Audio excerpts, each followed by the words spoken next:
Hello दोस्तों, नमस्कार दोस्तों, स्वागत है आप सभी का ऑनलाइन अड्डा फॉर स्टडी यूट्यूब चैनल पर। इस वीडियो में हम बात कर रहे हैं कई बड़ी और लेटेस्ट अपडेट के बारे में। जैसा कि दोस्तों आप जानते हैं कि किसी भर्ती संबंधित कोई भी जानकारी निकलकर सामने आती है तो आप सभी को ऑनलाइन अड्डा फॉर स्टडी यूट्यूब चैनल के माध्यम से दे दी जाती है। इस वीडियो में हम बात कर रहे हैं 69,000 शिक्षक भर्ती को लेकर नए फॉर्मूले के बारे में और नए फॉर्मूले की वजह से बनने वाली आपकी मेरिट को लेकर। अगर बात की जाए सीटों के बंटवारे को लेकर, साथ ही साथ हम बात करेंगे डायरेक्ट ओवरलैपिंग को लेकर और चयनित के बारे में। साथ ही हम बात करने वाले हैं उत्तर प्रदेश में नई शिक्षक भर्ती के विज्ञापन को लेकर भी। चैनल को सब्सक्राइब करके बेल आइकन को दबा लें और वीडियो को लाइक कर दें, जिससे कि आपको रियल ऑथेंटिक जानकारी ऑनलाइन अड्डा फॉर स्टडी यूट्यूब चैनल के माध्यम से मिलती रहे। सीधे शुरुआत करते हैं मुद्दे की, जो कि संबंधित है उत्तर प्रदेश के अंदर नई शिक्षक भर्ती को लेकर। फिर हम सीधे 69,000 पे डिटेल में बात करेंगे, ठीक है ना। समझाने के लिए 69,000 में काफ़ी कुछ है। अगर बात की जाए उत्तर प्रदेश के अंदर नई शिक्षक भर्ती के विज्ञापन के बारे में, जैसा कि दोस्तों आप सभी ने देखा था, हाल ही में उत्तर प्रदेश के अंदर रिक्त पदों का डाटा बेसिक शिक्षा मंत्री के माध्यम से विधानसभा के अंदर जारी करते हुए बताया गया था कि प्रदेश में 1 to 5 प्राथमिक और 6 to 8 जूनियर के जो टीचर्स के पद हैं उनको मिलाकर के देखा जाए तो तकरीबन 85,000 से ज़्यादा पद खाली हैं। और उन्होंने ये भी बताया था कि यहाँ पे जो शिक्षा मित्र अनुदेशक हैं, इन तमाम को जोड़कर जो हमारा अनुपात समानुपात है वो चल रहा है। हालांकि ये बात सच है कि हम शिक्षा मित्र और अनुदेशक को शिक्षक के रूप में नहीं जोड़ सकते, क्योंकि उनको यहाँ पे शिक्षा मित्र इसीलिए तो बना करके रखा गया है। अदरवाइज अगर उनको शिक्षक बनाना होता तो शिक्षक की नौकरी देते और शिक्षक का वेतन मिलता, लेकिन वहाँ तो ऐसा नहीं है। इसलिए उनको सिर्फ शिक्षा मित्र ही माना जा सकता है। उनकी शिक्षक के रूप में गणना करना सुप्रीम कोर्ट के आदेश का उल्लंघन है, जिसमें उन्होंने कहा था कि शिक्षा मित्र सहायक अध्यापक नहीं है, सहायक अध्यापक की जगह उनको शिक्षा मित्र बना दिया गया था। दोनों में बहुत ज़्यादा डिफरेंस है। अब बात कर लेते हैं सीधे मुद्दे की कि उत्तर प्रदेश के अंदर नई शिक्षक भर्ती के विज्ञापन को लेकर हाल ही में विधानसभा में बेसिक शिक्षा मंत्री के माध्यम से जानकारी दी गई थी। अभ्यर्थियों ने उसको लेकर कहीं ना कहीं मुलाकात की तो शिक्षा मंत्री ने बयान दिया था, बयान नहीं आया, लेकिन यस उन्होंने ये कहा था, आश्वासन दिया था अभ्यर्थियों को कि नई शिक्षक भर्ती का विज्ञापन जारी होगा। फिर अभ्यर्थी सीएम योगी से मुलाकात करने जाते हैं और सीएम योगी के माध्यम से भी आश्वासन मिलता है कि नई शिक्षक भर्ती आएगी। फिर आ जाती है 69,000 शिक्षक भर्ती, जो कि निष्पक्ष और पारदर्शी तरीके से पूरी की गई थी, ऐसा सीएम योगी ने कहा था। और पूरी हो जाने के बाद फिर से अधूरी हो जाती है। वो होता है ना 69,000 एक अधूरी कहानी, वही हाल इसके है। चलो 69,000 पे तो हम आगे बात करेंगे। पहले इस भर्ती पे बता देते हैं। असल में आपने देखा होगा कि आज एक जानकारी देखने के लिए मिली थी उत्तर प्रदेश के अंदर 85,000 पदों पर नई शिक्षक भर्ती को लेकर। और इस जानकारी को लेकर सुबह के समाचार पत्रों में जब जानकारी आती है, एक अमृत विचार करके समाचार पत्र है और ये लखनऊ का है और पत्रिका का नाम धीरेन्द्र सिंह है। वो लिखते हैं कि परिषदीय स्कूलों में 85,000 शिक्षकों की भर्ती होगी। 69,000 शिक्षक भर्ती आरक्षण को लेकर मुख्यमंत्री ने स्पष्ट आदेश से शुरू हुई भर्तियों की तैयारी। समझ के परे यह है कि सीएम योगी ने जो आदेश दिया था उसमें सीधे तौर पे 69,000 को लेकर डिस्कशन किया गया था, लेकिन यहाँ पे तो नई प्राइमरी शिक्षक भर्ती को लेकर बात की जा रही है। अगर बात की जाए तो इसको लेकर बहुत सारे कोर्स भी बिछने शुरू हो चुके हैं। कईयों के माध्यम से तो ऐसा भी बता दिया गया कि 85,000 पदों पर शिक्षक भर्ती को लेकर सितंबर में आवेदन होते जा रहे हैं। जल्दी से आप कोर्स ले लीजिए, अदरवाइज आपको नौकरी नहीं मिलेगी। और भी बहुत सारी बातें।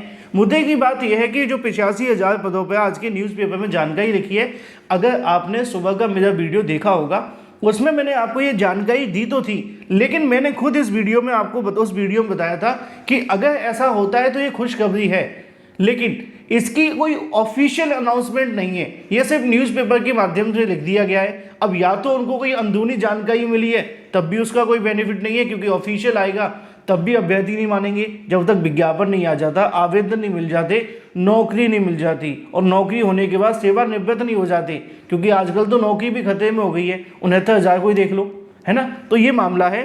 बहुत सारे अभ्यर्थी पूछ रहे थे कि क्या सर सितंबर में इसके आवेदन होने जा रहे हैं। अभी इसको लेकर ऑफिशियल तौर पे किसी भी अधिकारी ने पुष्टि नहीं की है।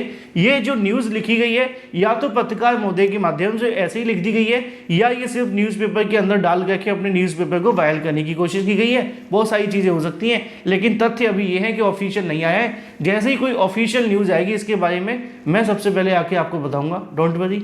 चलिए, ये बात हो जाती है नई शिक्षक भर्ती को लेकर। अब थोड़ी सी बात कर लेते हैं फिर से 69,000 शिक्षक भर्ती के बारे में। बहुत सारे अभ्यर्थी यही पूछ रहे थे सुपर टीईटी का एग्जाम कब तक हो सकता है। डियर, अगर बात की जाए सरकार चाहे तो इस एग्जाम को कभी भी करवा सकती है।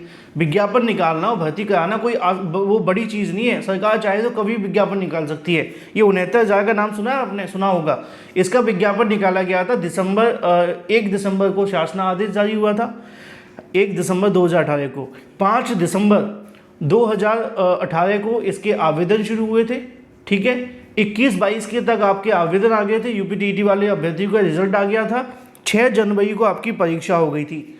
यानी कि अगर ध्यान से आप देखो तो आपका विज्ञापन जारी होने के परीक्षा के बीच में आपको सिर्फ 30 दिन का समय मिला था विज्ञापन जारी से लेकर परीक्षा कराने के लिए। वो बात अलग है कि उसके बाद अभी तक हम झेल रहे हैं 4 साल से इस भर्ती को लेकर। तो कराना कोई बड़ी चीज़ नहीं है, सरकार चाहे तो कभी भी करा सकती है। अभी टाइम है, इस साल भी सुपरटीटी हो सकता है, लेकिन वो सरकार की मंशा पर डिपेंड करेगा। 69,000 शिक्षक भर्ती को लेकर एक बड़ी जानकारी देखने के लिए मिली। दोपहर को मैंने एक वीडियो आप सभी के लिए बनाया था जिसमें आपको जानकारी दी थी कि 69,000 शिक्षक भर्ती के अंदर 27% आरक्षण फॉलो किया जाएगा, और इसको लेकर बड़े विस्तार से मैंने आप सभी को समझा दिया था, जिसमें आप सभी के सामने जानकारी दी गई थी कि जो ये भर्ती आप सभी की देखने के लिए मिलेगी, इसमें 69,000 शिक्षक भर्ती को लेकर सरकार के माध्यम से एक नया फॉर्मूला बनाया गया है। अभ्यर्थियों का पूछना ये था कि जो नया फॉर्मूला बनाया गया है, क्या वो सिर्फ ओबीसी के लिए बनाया गया है, एससी का क्या होगा, और इसके अलावा एसटी का क्या होगा, बाकी जनरल अभ्यर्थियों का क्या होगा। तो मैं आपको बता दूं, जो मुझे जानकारी मिली है उसके मुताबिक उनका कहना ये है कि 69,000 की पूरी सूची को लेकर ये फॉर्मूला बनाया गया है, जिसमें 69,000 से संबंधित पूरे मामलों पर विचार किया जाएगा। सबसे पहला मामला ये होगा कि जो ओबीसी के कैंडिडेट हैं उनके 27% आरक्षण को फॉलो किया जाएगा। एक चीज़ और, उन्होंने कहा कि एससी का जो 21% आरक्षण मिला है उसको भी हम फॉलो करेंगे, जिससे कि उनका कोई विवाद ना रहे। बाकी जो अन्य आरक्षित हैं उनको लेकर भी यहाँ पे सारा का सारा डिस्कशन किया जाएगा। यानी कि ये कन्फर्म है कि सिर्फ एक ओबीसी के लिए नहीं है। इस बार जो सूची रिवाइज हो रही है उसमें पूरे के पूरे रिजर्वेशन पॉलिसी को फॉलो किया जाएगा और उसके आधार पर नई चयन सूची बनाई जाएगी। तो यहाँ पे जो लिखा हुआ था कि क्या सिर्फ 27% सीटें मिलेंगी बाकी नहीं मिलेंगी, ऐसा बिल्कुल भी नहीं है। मैं आपको एक बात और क्लियर कर दूँ, 69,000 शिक्षक भर्ती के अंदर जो आप सभी की सीटें मिलने जा रही हैं, ये तो आप सभी की कोटे की सीटें हैं। कोटा इन द सेंस कि आपका रिजर्वेशन है, जो कि 27% तो ओबीसी को मिलेगा ही मिलेगा, और 21% जो एससी को मिलेगा ही मिलेगा, ठीक है ना। यहाँ पे शायद मैंने एससी नहीं लिखा है, इसलिए आपको कन्फ्यूजन होगी, बट मैं इसको सही कर दूंगा। मुद्दे की बात यह है कि इसमें इतना रिजर्वेशन तो आपको मिलेगा ही मिलेगा, ये तो कन्फर्म है। बाकी का जो रिजर्वेशन आपको देखने के लिए मिलेगा उसकी अगर बात की जाए तो यहाँ पे जो सरकार के माध्यम से जानकारी अधिकारियों ने दी, उनका कहना है कि इस बार हम डायरेक्ट ओवरलैपिंग को फॉलो करेंगे। डायरेक्ट ओवरलैपिंग में आपको अंतर पता होना चाहिए। एक ओवरलैपिंग होती है कि आपकी फर्स्ट रिजर्वेशन और सेकंड रिजर्वेशन पॉलिसी को फॉलो करती है। यूपीपीएससी और यूपीएससी का नियम तो आपने देखा है, जिसमें ओबीसी वाले अभ्यर्थियों की कट ऑफ हमेशा हाई जाती है। क्यों जाती है? क्योंकि वो आपको एक बार ही रिजर्वेशन का बेनिफिट देते हैं, बार बार नहीं देते, ठीक है। और ऐसा ही 69,000 शिक्षक भर्ती में हुआ था कि एक बार रिजर्वेशन का बेनिफिट दिया गया बहुत सारे अभ्यर्थियों को, ऐसा मैंने नहीं, ऐसा सरकार ने कहा था। इसी चीज़ को मानते हुए बड़ी संख्या में ओबीसी और एससी के अभ्यर्थी ओवरलैपिंग नहीं हो पाई और वो सीधे तौर पर भर्ती से कह सकते हैं चयनित तो हुए, लेकिन अपनी ही कैटेगरी के अंदर चयनित हो गए। इससे नुकसान उन अभ्यर्थियों को हुआ जिनके लिए कहीं ना कहीं कम नंबर थे, उनका सिलेक्शन होना चाहिए था ओबीसी में, वो बाहर हो गई।